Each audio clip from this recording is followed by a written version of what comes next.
Michael Jordan is undoubtedly one of the greatest athletes of all time.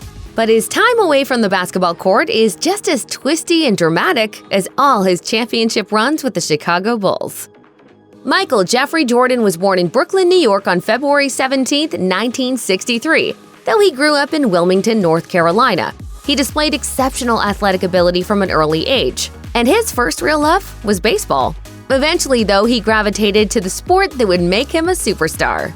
In 1978, a 15-year-old Jordan unsuccessfully tried out for his school's varsity team. That rejection led to a steely resolve to make it next time. As he later told Newsweek, "Whenever I was working out and got tired and figured I ought to stop, I'd close my eyes and see that list in the locker room without my name on it." By the following year, Jordan was 4 inches taller and good enough to make the team. As his brother Larry recalled to ESPN in 2009, his level of play was just so much higher than the rest of us. People ask me all the time if it bothered me, but I can honestly say no, because I had the opportunity to see him grow. In 1981, Jordan earned a basketball scholarship to attend the University of North Carolina at Chapel Hill. It didn't take long for him to make an impact. During the first game of his college career, he scored 12 points. While his potential was obvious, he also suffered from inconsistency during his freshman year. But he gradually honed his skills under the tutelage of the legendary coach Dean Smith. By his junior year, his future as an NBA prospect was considered pretty much an inevitability. I think that my scoring ability is a lot better. While Jordan clearly worked hard on the court during his time at UNC, the same couldn't necessarily be said about his time in the classroom. In 2014, his academic record wound up in the hands of an auction house. That document revealed that he majored in geography, with his freshman course load including such classes as beginning tennis, basic writing, and elementary Portuguese. It was during Jordan's freshman year at UNC that he made an unmistakable impression on the basketball world. After advancing to the 1982 NCAA championship game, the Tar Heels faced stiff competition from the Georgetown Hoyas, led by future New York Knicks star center Patrick Ewing. Jordan wasn't his team's highest scorer in that game, as his teammate and fellow future NBA All-Star James Worthy led the way with 28 points. As the clock ticked down toward the end of the game, Georgetown was holding on to a narrow 62-61 lead. With just 17 seconds remaining, Jordan took an audacious jump shot that hit nothing but net and ended up being the game winner. In 2016, North Carolina was back in the title game. Jordan was in attendance, and he recalled how that single shot ended up changing everything. As he put it, "That's the birth of Michael Jordan. Before then, I was Mike Jordan. All of a sudden, I make that shot, I'm Michael Jordan. For me, it started my career." After his junior year at UNC, Jordan left college early and became the third player selected in the 1984 NBA draft by the Chicago Bulls. It's fair to say that expectations were sky high. As then Bulls coach Kevin Loughery told the New York Times that October, "He's got to produce immediately. It can't be down the road. The question is, can this player do it?" Indeed, he could. Jordan dazzled NBA fans throughout his rookie season, as he soared through the air and delivered dynamic slam dunks. Alas, during his second season, he broke a bone in his foot. But that setback was far from career-ending, as he eventually led the Bulls to 3 consecutive NBA championships in 1991, 1992, and 1993. Following that third title, he made a bold declaration during a press conference. "We feel we must be considered one of the best teams ever." Shortly after being drafted by the Chicago Bulls in 1984, Jordan had a meeting with Nike's Sonny Vaccaro about a potential endorsement deal. At the time, Nike wasn't as big a company as they would become, and Jordan was tempted to sign with a more established brand like Adidas or Converse. But Nike made him quite the lucrative offer, $2.5 million over 5 years. Their partnership resulted in the iconic Air Jordan line of shoes. The Jordan 1 was initially sold in just 6 states, and Nike expected to sell 100,000 pairs in the first year. But then a staggering 450,000 pairs were sold in just the first month. Jordan has his mother Dolores to thank for just how lucrative this deal ended up being for him. She was the one who pushed him to reconsider Nike after his initial lack of interest, and she was also the one who helped negotiate the terms. Before the deal was finalized, she demanded one crucial addition. Nike would give her son a 5% royalty on all shoes bearing his name and likeness. The company agreed, and Jordan has since earned a staggering $1.5 billion from the partnership. Jordan actually won Olympic gold in basketball for the first time in 1984 before he ever played an NBA game. But his most famous Olympic chapter was, of course, during the 1992 Summer Games in Barcelona, Spain. That particular year marked a major rule change that allowed professional basketball players to play for the first time ever. The resulting American squad was dubbed the Dream Team, as it featured an all-time stunning array of talent, including Jordan and his Bulls teammates Scottie Pippen, as well as Karl Malone, Magic Johnson, Patrick Ewing, and Charles Barkley. Those who watched enjoyed some of the best basketball ever played, although it was difficult not to pity the Americans' opponents.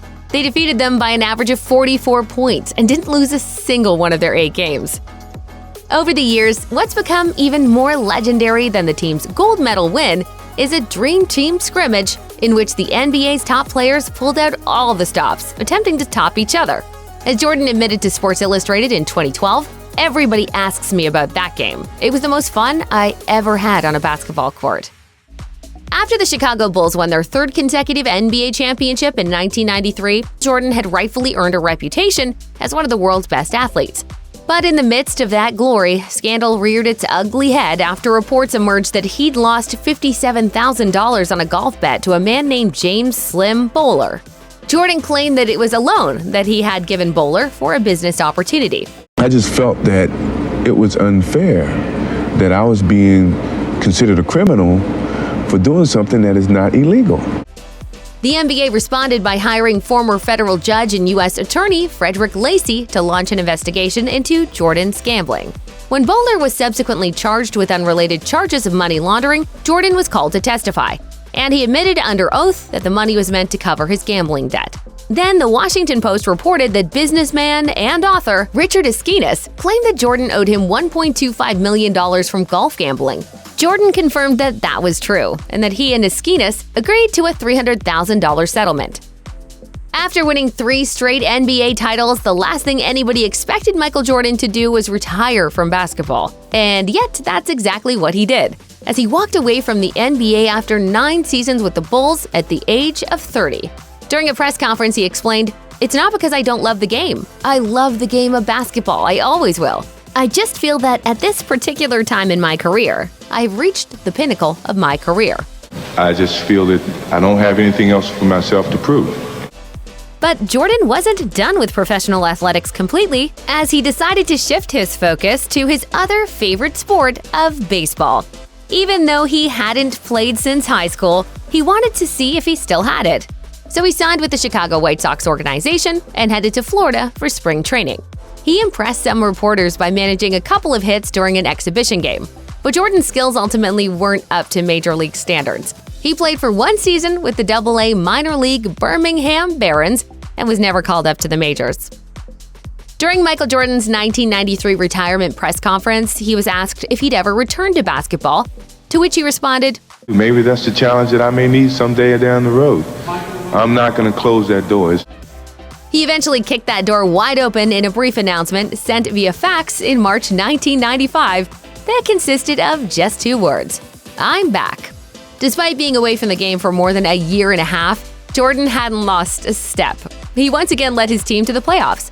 They lost in the second round that year, but starting the following season, Jordan and the Bulls pulled off a second three-peat as they won the championship in 1996, 1997, and 1998. That final championship season has become so legendary that it served as the focus of a 2020 ESPN docuseries called The Last Dance, which presented the fraught behind-the-scenes story leading up to that extraordinary win. November 1996 saw Michael Jordan branching out to the big screen as he starred in the live-action animated hybrid Space Jam. The film featured Jordan as himself teaming up with Bugs Bunny and the rest of the Looney Tunes to play a basketball game against a team of fearsome cartoon aliens. You were expecting maybe the Easter Bunny? Jordan shot his scenes during the summer of 1995 as he filmed during the day and played basketball at night. Those games were held in an inflatable dome dubbed the Jordan Dome, which had been set up in a parking lot in Warner Brothers Studios. Jordan invited fellow NBA stars like Dennis Rodman, Patrick Ewing, and Reggie Miller to join him for pickup games so that he could prepare for the upcoming season. Space Jam proved to be a box office hit as it racked in $230 million worldwide. But the real money came from the massive merchandising blitz, which reportedly garnered an additional $1.2 billion. Jordan reportedly had a piece of those profits and walked away from the film $20 million richer.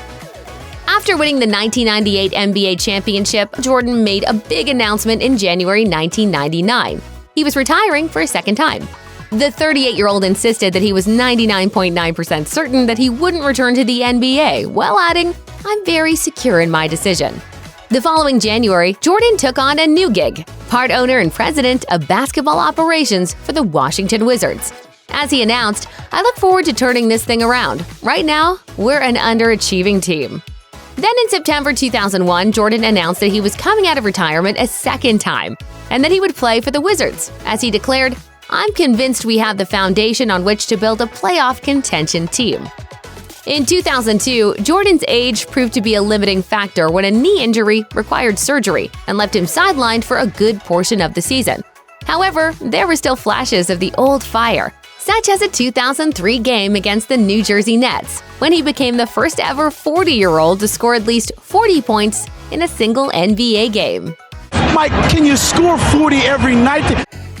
On April 16, 2003, Jordan retired from the NBA for a third and final time. He scored 15 points in his last game. Reports at the time indicated that the decision to retire was Jordan's own, but an anonymous source within the Washington Wizards organization later claimed that it was actually team owner Abe Pullen who cut him loose. One of the reasons cited was deteriorating relationships within the franchise. Washington Post sports columnist Mike Wise later revealed that Wizards general manager Wes Unseld once told him that when he asked Jordan's teammates to contribute to a retirement gift, every single one of them turned their backs to him. After retiring, the basketball legend founded Michael Jordan Motorsports. He'd long been a fan of motorcycles, and this new venture was set to compete in the AMA Pro Superbike Series. Despite a roster of talented riders, the team was unable to make much of an impact, primarily because the factory-owned teams continually brought the best machines to the track. Michael Jordan Motorsports finally logged its first win in the Superbike class in 2010. Alas, financial challenges and the loss of a key sponsor stood in the way of any further progress, and their operations were suspended in 2013. In 1989, Jordan married Juanita Vanoy, with the ceremony taking place in a Las Vegas wedding chapel. That marriage lasted nearly 2 decades, with their divorce finalized in December 2006. As their lawyers announced in a statement, Michael and Juanita Jordan mutually and amicably decided to end their 17-year marriage. A judgment for dissolution of their marriage was entered today. There will be no further statements. Juanita had previously filed for divorce in 2002 amidst rumors of her husband's frequent infidelity. At the time, they were reportedly able to work out their issues and reconcile. But that wasn't the case 4 years later. Forbes speculated that Jordan could potentially have to pay his ex-wife a settlement of more than $150 million, which would make their divorce the costliest celebrity split of all time. When the dust settled, that settlement was even higher than estimated, with Jordan having to pay $168 million. I knew what I was getting into when I got married to Michael. While that was indeed the most expensive ever celebrity divorce at the time, the record was eclipsed a few years later when Mel Gibson split up with his wife Robin. It was reported that it cost Gibson an estimated $425 million. In 2006, Michael Jordan began investing his money and effort into another NBA franchise, the Charlotte Bobcats. Then in 2010, he made a $275 million bid to gain a controlling interest in the team. Jordan had increased his ownership stake, as he held 89.5% of the team. At the time, Forbes reported that the organization was estimated to be worth somewhere between $600 and $625 million. Jordan was also instrumental in rebranding the franchise under its original moniker, as the Bobcats were officially renamed the Charlotte Hornets in 2014. In 2023, after a 13-year run as the team's owner, Jordan decided to sell his stake. The buyer was a group headed by Gabe Plotkin, who already owned a minority stake in the team, and Rick Schnall, who owned a minority share of another NBA team, the Atlanta Hawks. The sale price was a staggering $3 billion, which was ultimately approved in a near-unanimous vote by NBA team owners. As Jordan announced in a statement, "The opportunity to be the majority owner of the Charlotte Hornets in my home state of North Carolina for the last 13 years has been a tremendous honor. I'm proud of all that the organization accomplished, the exciting on-court moments, the return of the Hornets name, and Charlotte hosting the 2019 NBA All-Star Game. In April 2013, Jordan tied the knot with his second wife, model Yvette Prieto. They exchanged vows in a lavish ceremony in Palm Beach, Florida. The wedding reportedly cost $10 million and boasted a star-studded guest list that included Tiger Woods, Scottie Pippen, Patrick Ewing, Spike Lee, Robin Thicke, and Usher. There's no question that Michael Jordan's considerable fortune took a hit after his divorce, and he reportedly entered his second marriage with an ironclad prenuptial agreement in place. According to the National Enquirer, if a divorce were to happen, Prieto would be paid $1 million for each year of their marriage. After 10 years, that amount would then increase to $5 million per year. As a source told the Enquirer, Michael loves Yvette, but he won't let that interfere with his common sense and his money like it did before. The source also revealed she feels they have a strong relationship. She can't imagine that they'd ever split up. Jordan and Prieto wasted little time in starting a family. In February 2014, just 10 months after their wedding, they welcomed twin daughters Victoria and Isabel. As the couple's spokesperson told the Associated Press, Yvette, Jordan, and the babies are doing well, and the family is overjoyed at their arrival. In 2020, Michael Jordan cast his eye on a new challenge when he partnered with champion race car driver Denny Hamlin to launch their own NASCAR Cup Series race team. The first competitor they signed was Bubba Wallace, the only black driver in the NASCAR Cup Series at the time. Hamlin and Jordan subsequently revealed the team's name, 2311 Racing, a combination of Jordan's number from his time with the Chicago Bulls and the car number that Hamlin currently drives in the Cup Series. Wallace joked about his new bosses during an interview with Fox NASCAR. But at the end of the day, they're ultimately in control because they're the ones signing them checks. And the thing is, we don't sign checks to losers. 2311 Racing got off to a soaring start when Wallace won the 2021 fall race at the famed Talladega Superspeedway. That was the first time that a black driver had ever won that particular race, and it was also the first ever win for the fledgling team. The team then signed NASCAR veteran Kurt Busch, who brought 2311 its second win when he crossed the finish line in the Advent Health 400 race in Kansas while driving an Air Jordan-inspired car. The following season, in September 2022, Wallace brought the team another win at Kansas Speedway. That same year, 2311 announced that Tyler Reddick was joining the team, as he eventually replaced Busch when the latter retired in 2023.